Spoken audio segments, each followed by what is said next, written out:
परिहंताणम नमो सिद्धाणम नमो आय्याणम नमो उवध्यायाणम नमो दोई सव्वसाहु। कल हमने एक चर्चा की थी कि पुल्लिंग में सामान्य रूप से आकारांत शब्द नहीं होते, फिर भी सामासिक शब्दों को जब हम देखते हैं तो कुछ आकारांत शब्द मिलते हैं। तो उन्हीं शब्दों का संग्रह करने के लिए यहाँ पर एक शब्द दिया जा रहा है, सोमपा।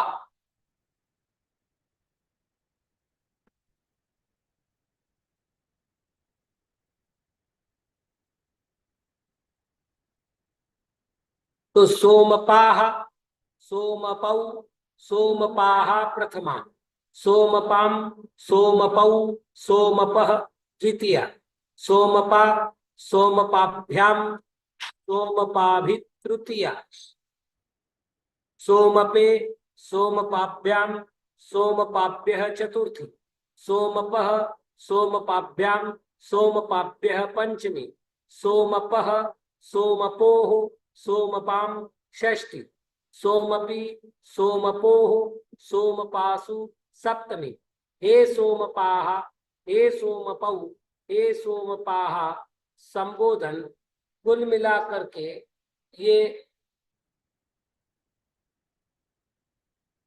ये रूप बनते हैं। अब आज हम आगे बढ़ते हैं। कल हमने अयादि संधि देखी थी। अयादि संधि के दो अपवाद नियम भी है। उसमें से पहला नियम है, यकारादि प्रत्यय परे होने पर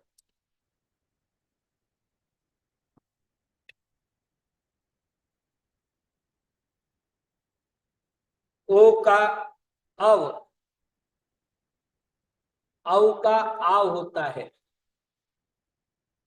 अब आप पूछेंगे कि महाराज ओ का अ और औ का आव ये तो सामान्य है, तो यकारादि प्रत्यय का प्रयोग ये शब्द अलग से कहने का क्या उद्देश्य है? तो पहले अपन उदाहरण देख लेते हैं, फिर समझ में आएगा। तो जैसे गो यम। अब गंभीरता से देखो, स्वर संधि किसे कहते हैं? स्वर के बाद स्वर आता है और यदि दोनों में मिलन होता है तो उसको स्वर संधि कहते हैं। यहाँ स्वर के आगे स्वर है ही नहीं, इसलिए ओ का औ होने का नियम तो लगेगा नहीं। तो अब जबकि गव्य शब्द का प्रयोग आता है, दूध, दूध, मल मतलब मूत्र, गोबर, इन सबको गव्य कहते हैं। गाय तो इसलिए इन्होंने अपवाद नियम दिया। अपवाद नियम क्या है? यकार है आदि में जिसके ऐसे यदि प्रत्यय लगते। अब प्रत्यय कौन से हैं, कैसे लगते हैं, ये सारे प्रकरण अपन आगे देखेंगे। यकार है आदि में जिनके, जैसे यम प्रत्यय हुआ ये, तो यहाँ प्रत्यय का आदि व्यंजन कौन सा है? य, इसलिए ये कौन सा प्रत्यय हुआ? यकार आदि प्रत्यय हुआ। यदि यकार आदि प्रत्यय परे हो तो ओ का औ होता है, औ का आ होता है। अब ये आप कर लो, ग धन ओ धन यम, ग धन अव धन यम, ओ का औ कर दिया। अब ये बन गया गव्यम। ठीक, ऐसे ही नौ धन यम,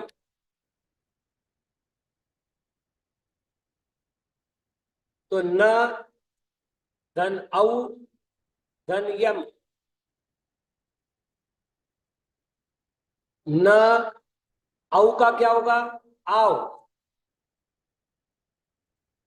धन यम, और इससे बना नाव्यम। तो पहला नियम हुआ कि यकार आदि प्रत्यय परे हो तो ओ का औ होता है, औ का आ होता है, स्वर संधि नहीं है तो भी होगा, क्योंकि यहां स्वर संधि है ही नहीं। अब दूसरा नियम है, और स्वर संधि का ये अंतिम नियम है। कुछ नियम ऐसे हैं जिनको मैंने यहां छोड़ा हुआ है अपवाद नियमों में।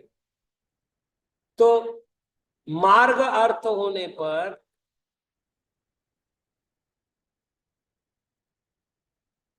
गो शब्द के आगे युति शब्द आने पर ओ का अ होता है। अब आप देख लीजिएगा, ये केवल एक शब्द के लिए नियम है। पूर्व पद क्या होगा? गो। और उत्तर पद क्या होगा? युति, है ना? जैसे गो धन युति, तो ग धन ओ धन युति ही, ग और ओ का अव धन युति ही, ये बना गव्युति ही। इसका अर्थ होता है एक कोस या दो कोस। अब अपन आज की तारीख में किलोमीटर बोलते हैं, हमारे पूर्वज मील बोलते थे, उनके पूर्वज कोस बोलते थे। उससे पहले हमारे यहाँ गव्युति शब्द आया है। तो कुछ आचार्यों ने गव्युति का अर्थ एक कोस किया है, कुछ आचार्यों ने गव्युति का अर्थ दो कोस किया है। तो अब ये मार्ग अर्थ में हुआ, मतलब कितना किलोमीटर है ये बताने के लिए अब गोधन युति में नियमानुसार स्वर संधि होनी ही नहीं चाहिए, ठीक है कि नहीं? वो तो है। अच्छा, दूसरी बात, यकार आदि प्रत्यय भी नहीं है, क्योंकि युति कोई प्रत्यय नहीं है। तो उत्तर है युति शब्द आने पर भी इस प्रकार की प्रक्रिया होती है। अब अपन आगे बढ़ते हैं। अभी तक अपन ने देखा कि स्वर के बाद स्वर आने पर स्वर संधि होती है, कई बार संधि नहीं होती, कई बार संधि नहीं होती। तो संधि नहीं होती उसको कहते प्रकृति भाव संधि। क्या कहेंगे? प्रकृति यानी स्वभाव, प्रकृति कहिए, स्वभाव कहिए, शील कहिए, ये सब पर्यायवाची। और भाव का अर्थ होता है रहना। तो प्रकृति भाव का अर्थ क्या रहा? स्वभाव में रहना। स्वभाव में रहना यानी जैसा था। अब आप देख लीजिएगा, गो धन युति, इसमें गो क्या विकृति हुई है? विकृति होना यानी परिणमन होना। विकृति होने का अर्थ विकार युक्त होना नहीं, बदलना, ठीक है ना? गलत रूप से बदलना ही नहीं, जीर्ण होना, चेंज होना। तो हमने गो युति में गो के ओ को विकृत किया था, बदल दिया था। लेकिन प्रकृति भाव में क्या होगा? जो शब्द जैसा आएगा वैसा ही रहेगा, उसमें कोई परिवर्तन नहीं होगा। वापिस एक बार, प्रकृति कहे, स्वभाव कहे या शील कहे, ये तीनों पर्यायवाची है। जो शब्द जैसा है, संधि तो हो गई, लेकिन वो शब्द वैसा की वैसा रहा, उसको कहते हैं प्रकृति भाव संधि। ठीक, ये प्रकृति भाव भी दो प्रकार का है, मतलब ये संधि भी दो प्रकार की है। प्रकृति भाव संधि का पहला भेद है संज्ञा पूर्वक प्रकृति भाव, और दूसरा भेद है साक्षात प्रकृति भाव।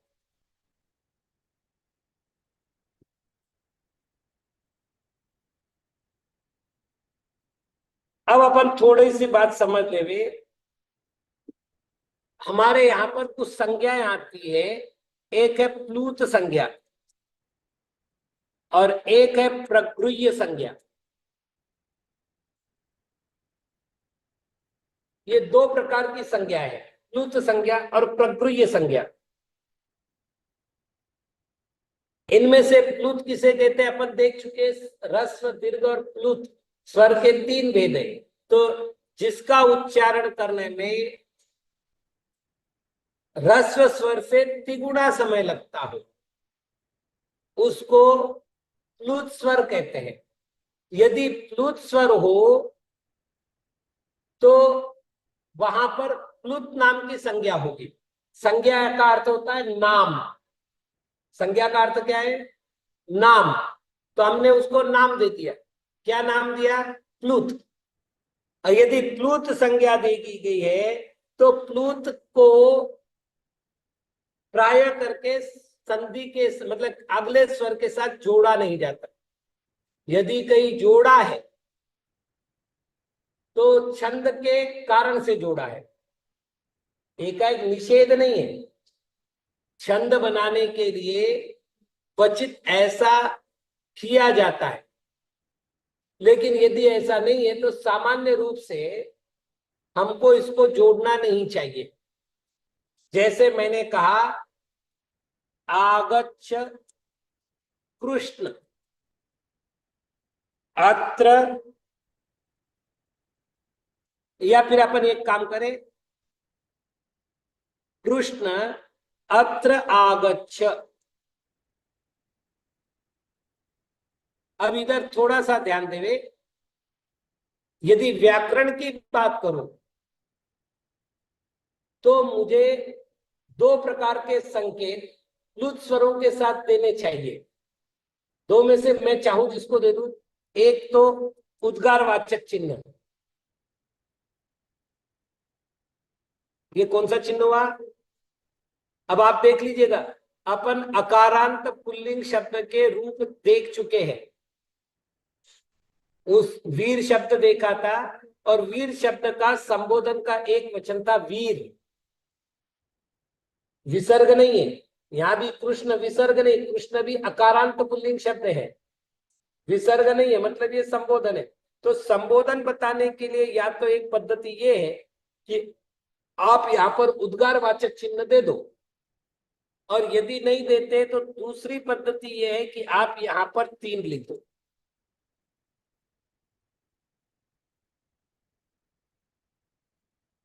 ठीक है, दो पद्धतियां हो गई। अब मान लेते हैं अपन नहीं भी देते हैं, ऐसा कि ऐसा रखते हैं, यहां तो हो जाएगा अत्रागच्छ,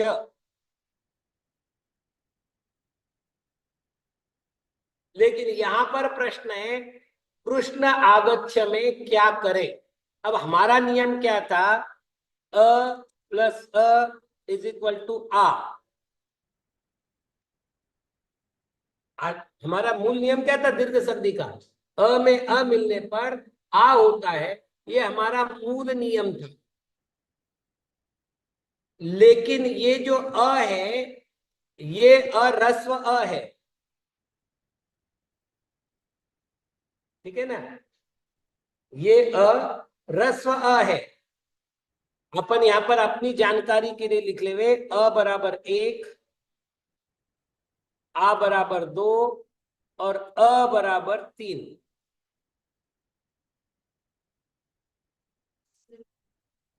लुत का चिन्ह क्या माना अपन ने, तो हमारा नियम था ह्रस्व अ के आगे ह्रस्व अ आने पर आ होता है, लूत अ के आने पर आ होता है, ये नियम नहीं था। इसलिए अब हम क्या करेंगे, अ के आगे कृष्ण में अ है, अ के आगे अ आने पर आ नहीं कर करके इस कृष्ण के अ को एक नाम देंगे प्लुत। नाम को संस्कृत में कहते हैं संज्ञा, तो हमने इसका नाम क्या दिया, ये प्लुत है। और नियम ये है कि यदि प्लुत है तो फिर संधि नहीं होगी। ठीक है, तो मैं अब इसकी जगह क्या लिखूंगा, कृष्ण अत्रागच्छ, हे कृष्ण इधर आओ। अब ये संधि वाला शब्द है, मैंने कोई चिन्ह नहीं दिया है, मैंने कोई संख्या नहीं लिखी है, लेकिन जो संस्कृत की संधि प्रकरण को व्यवस्थित जानते वो कहेंगे कि ये जो कृष्ण के बाद अ है ये क्यों नहीं आया, क्योंकि इसकी प्लुत संज्ञा थी। तो ये संधि कौन सी हुई, प्रकृति भाव संधि हुई। हाँ, देखिए पहली बात तो ये है कि आप थोड़ा सा समझ लो, अत्र आगच्छ का अर्थ क्या हुआ, इधर आओ। किसको बोल रहे हो, हे कृष्ण इधर आओ। अब मैंने हे नहीं भी बोला, कृष्ण इधर आओ, भैया इधर आना।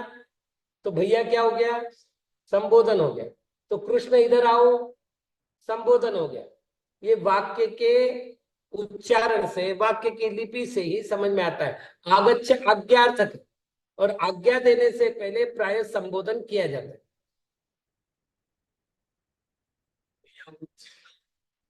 नहीं है,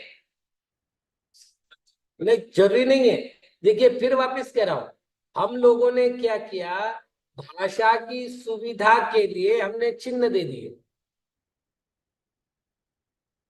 तो चिन्ह ये हमारी उपज है, भाषा की नहीं है, संपादक की उपज है। संपादकों ने ग्रंथ संपादन करने के लिए एक मानक बनाए कि भाई हमको जब संपादन करना है तो इन इन बातों को हमको निश्चित करके चलना है। तो ये मानक बने हुए, यदि नहीं लिखते, अच्छा लिखते तो दोष नहीं है, लिखते हैं तो दोष नहीं है। जैसे मैं ये लिखूं, जिनेन्द्र तव दर्शनाथ इत्यादि जो शब्द है वहां पर चिन्ह नहीं है। जिनेन्द्र तव दर्शनाथ में जिनेन्द्र के बाद चिन्ह नहीं है, जबकि जिनेन्द्र शब्द नहीं बनता फिर व्याकरण में। या तो जिनेन्द्र बनेगा, जिनेन्द्र बनेगा। जिनेन्द्र बने का अर्थ ये कि वो प्लुत है।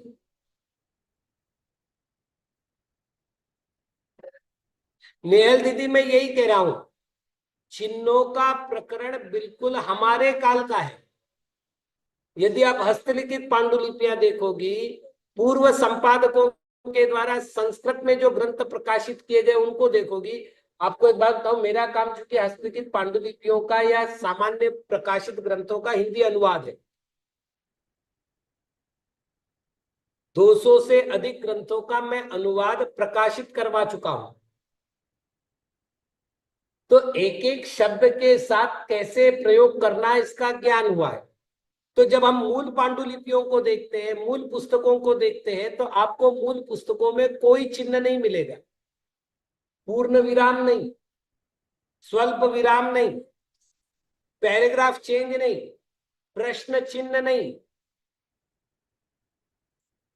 अभी मैं वादी चंद्र आचार्य है, उनका पांडव पुराण का अनुवाद कर रहा हूं। 2700 श्लोक है, 2752-53 कुछ श्लोक है। तो उसमें तो ये स्थिति है, जैसे आज एक श्लोक आया था, कथम, मतलब एक प्रश्न कर रहे हैं, लेकिन संपादक ने प्रश्न चिन्ह नहीं दिया है।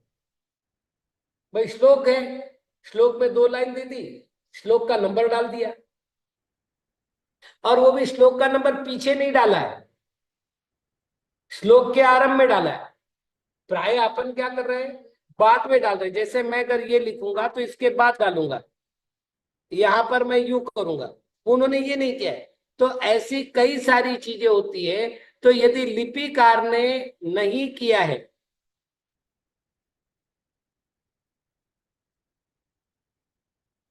यहाँ 2-3 प्रश्न हैं।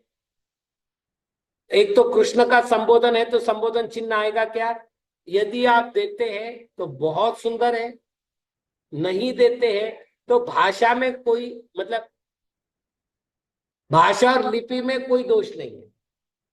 दूसरा प्रश्न है अ आ पहले तो प्लस नहीं होगा,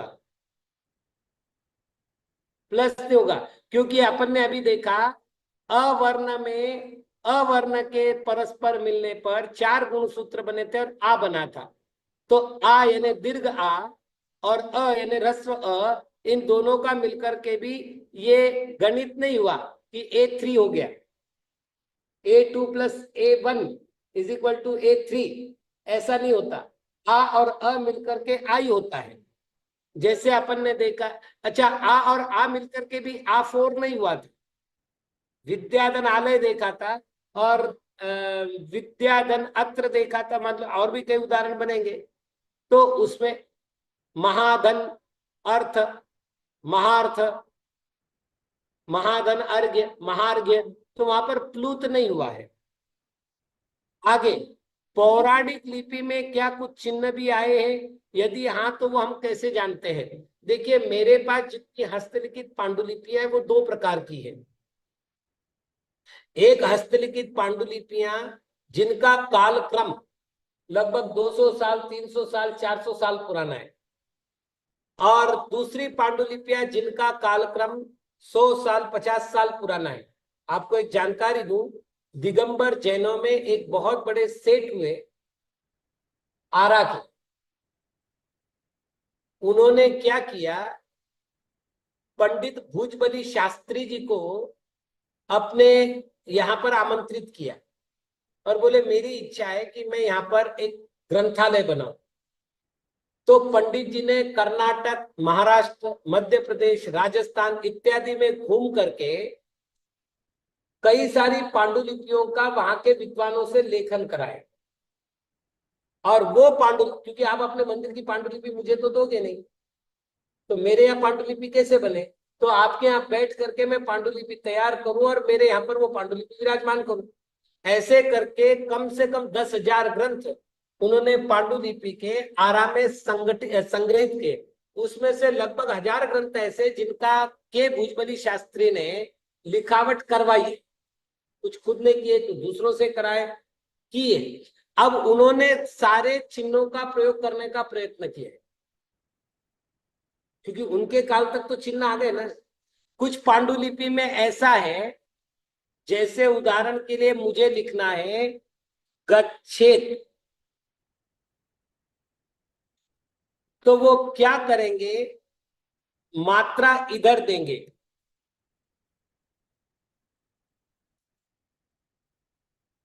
ऐसी भी पांडुलिपियां देखने में आई।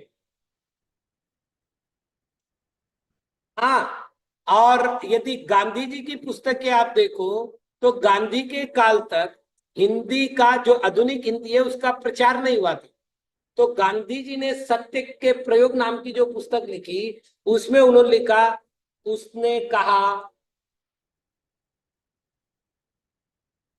ऐसा है।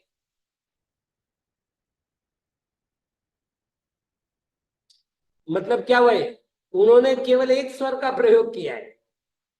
जैसे क, का, की, के, कई, को, कौ वगैरह अपन करते हैं ना, वैसे उन्होंने अ, आ, ई के साथ ऐसे कर दिया। ई लिखेंगे तो वो इसी तरह से लिखेंगे।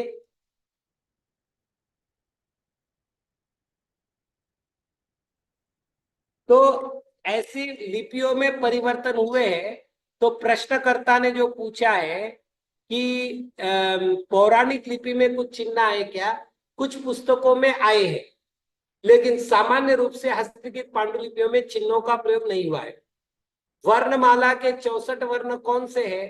तो ये दिगंबर आमनाय के अनुसार 27 स्वर होते हैं, 33 व्यंजन होते हैं और 4 अयोगवा होते हैं। ऐसे 64 वर्ण होते हैं।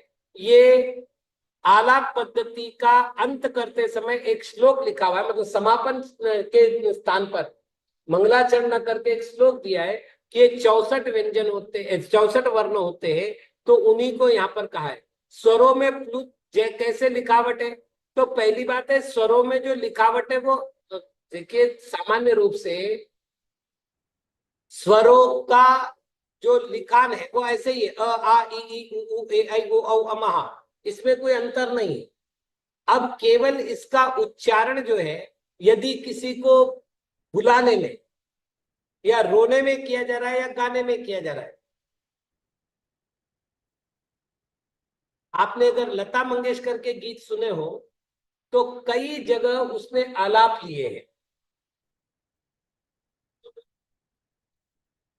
नहीं, केवल उतना ही नहीं, लल्ला लला, लल्ला लला, लल्ला लला, लल्ला लल्ला लला, अब ये जितने हैं वो बढ़ा रहे, लल्ला लला, बिल्कुल गा रहे वो, मतलब उसको स्वर में बांध रहे। ये मुर्गे की जो आवाज है, बांग देना, ये तीनों में है, ह्रस्व दीर्घ प्लुत में। चलिए, छंद में मात्राएं तो 3 गिनी जाती है, तो संधि के परिप्रेक्ष्य में इसे कैसे ग्रहण करें?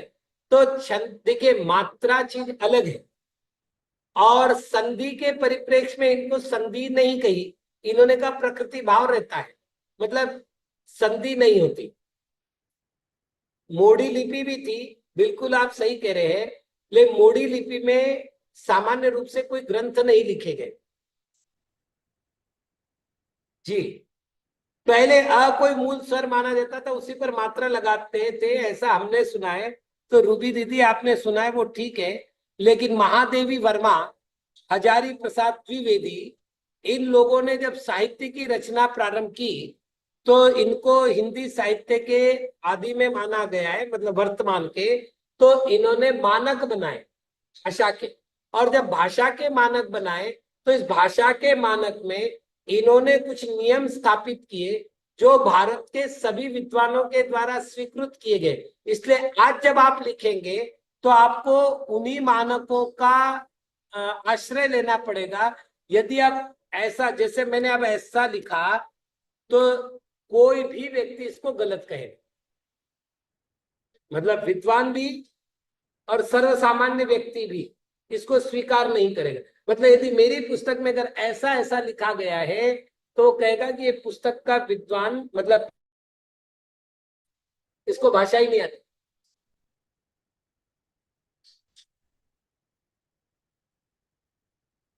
नहीं, ये जरूरी नहीं, मुर्गे की बांग जरूर है, बाकी का मुझे ध्यान नहीं। चलिए, अब प्रगृह्य संज्ञा जो है, एक क्रिया विशेष को हमने कहा है।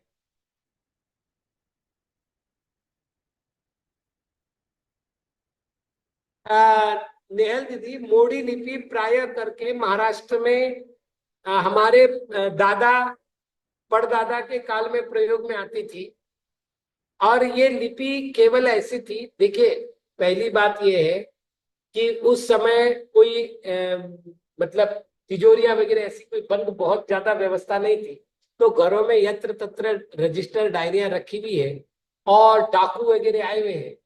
डाकुओं का बड़ा मतलब हमारे दादा के समय तो डाकुओं का बहुत बड़ा वर्चस्व था, और घोषणा करके आते थे, इतने तारीख को इतने बजे इतने इस घर में आकर के डाका डालेंगे।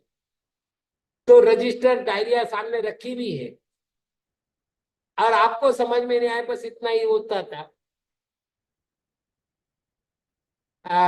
और वही लिपि प्राय करके प्रयोग में आती थी। पूर्व रूप संधि और प्लुत समान है क्या?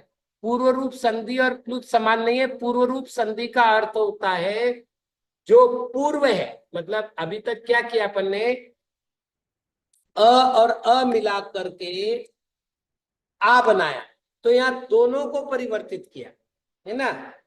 अपन ने ये ई के आगे अ आने पर ई का य किया, तो यहाँ क्या किया, पूर्व में परिवर्तन कराया।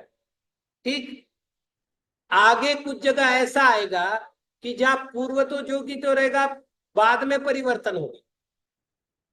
आगे संधियों में प्रकरण आएंगे, कुछ जगह केवल पूर्व में परिवर्तन होगा, और उत्तर पद जो है वो पूर्व रूप में हो जाए।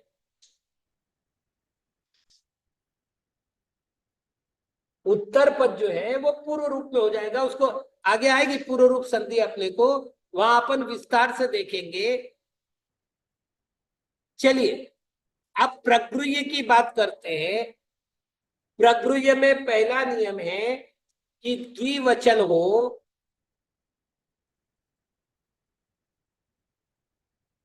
इदंत उदंत और एदंत शब्द हो,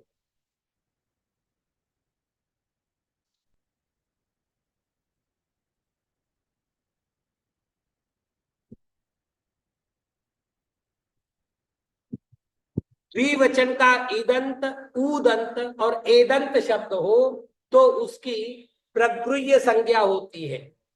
जैसे अपन कर लेते मुनि धन एतौ,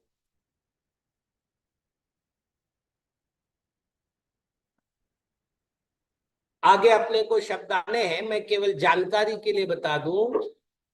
मुनि इकारांत शब्द है, इसके रूप बनते हैं मुनि ही, मुनि, मुनयः प्रथमा। ठीक है, मुनि ही, मुनि, मुनयः प्रथमा। तो ये जो मुनि शब्द है ये दीर्घ हो गया। ठीक है, और द्विवचन है, तो कौन सा शब्द हुआ ये? ईदंत का मतलब द्विवचन है और ईदंत का है। द्विवचन भी है और ईदंत भी है। ये कह रहे यदि द्विवचन हो और ईदंत शब्द हो तो वो ईदंत शब्द की मतलब इसमें जो मूंधन ई है, ये ई की प्रगृह्य संज्ञा हुई। प्रगृह्य क्या है? नाम, हमने उसको संज्ञा दे दी। अब अगला कार्य है, यदि प्रगृह्य संज्ञा होती है तो प्रकृति भाव संधि होती है, अर्थात शब्द जैसा है वैसा रहता है। इसलिए मैं यहां लिखूंगा मुनि एतौ, हो गई संधि। अन्यथा मैं अभी क्या करता, अब देखो, मुन धन ई धन एतौ, ई का करता य और ये करता मुन्ने, मुन्नेतौ करता ना। यदि मैं प्रगृह्य संज्ञा ना करूं तो क्या करूंगा? स्वर के आगे स्वर है इसलिए स्वर संधि करूंगा और मुन्ने तो लिखूंगा।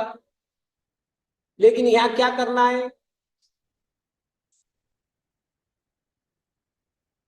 क्यों आएगी?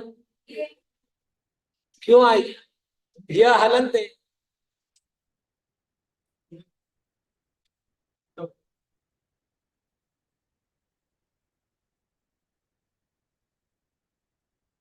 ठीक है, ऐसा ही उदंत का उदाहरण देख लेते हैं। साधु इमौ, साधु शब्द के रूप बता देता हूं। साधु, साधु, साधवः प्रथमा। तो ये जो साधु शब्द है क्या है? द्विवचन है। कौन सा द्विवचन है? उदंत। उ दीर्घ है ना, उदंत है। और उदंत होने से हमने क्या किया? साध धन उ, और उ की कर दी प्रगृह्य संज्ञा। जब तक प्रगृह्य संज्ञा नहीं होगी तब तक प्रकृति भाव संधि नहीं होगी। पहले आप उसको निशान लगा दो, इस पार्टी का है। ठीक है ना? तो अब बनेगा साधु इमौ। ऐसे ही गंगे अमु, गंगा शब्द जो है वो स्त्रीलिंगी है, इसलिए बनेगा गंगा, गंगे, गंगा प्रथमा। जी, तो अब आप देख लीजिए गंगे क्या हुआ? द्विवचन हुआ। और कौन सा द्विवचन हुआ? तो एदंत हुआ। एदंत यानी ए है अंत में जिसके। ठीक है ना? देखो देखो देखो देखो, ए दंत का अर्थ हुआ एक है अंत में जिसके, और त हमने उच्चारण के लिए लगाया। ए है अंत में जिसके, तो गंगे में ए अंत में है, इसलिए जो है एदंत हुआ। एदंत हुआ तो हमने क्या किया? ये जो गंगे शब्द है इसका कर दिया गंग धन, ए और ए की प्रगृह्य संज्ञा। अब कर दो, गंगे अमु का बचा गंगे अमु, कोई अंतर नहीं आया क्योंकि ये प्रकृति भाव बना। तो नियम बना, द्विवचन हो, ईदंत शब्द हो, उदंत शब्द हो, एदंत शब्द हो, तो उन तीनों शब्दों की द्विवचन के संबंध में प्रगृह्य संज्ञा होती है। और यदि प्रगृह्य संज्ञा होती है तो फिर वो प्रकृति भाव संधि रह जाती है, उनमें स्वर के आगे स्वर आने पर स्वर संधि नहीं होती। तो पहले तो आप मुझे बताइए कि आप संधि कौन सी कर रही है? स्वर संधि। तो फिर संज्ञा किसकी होगी? स्वर की होगी। इदंत शब्द है। हाँ जी, जी बिल्कुल ठीक। बाकी चर्चा समय मिलने पर। ओम नमः।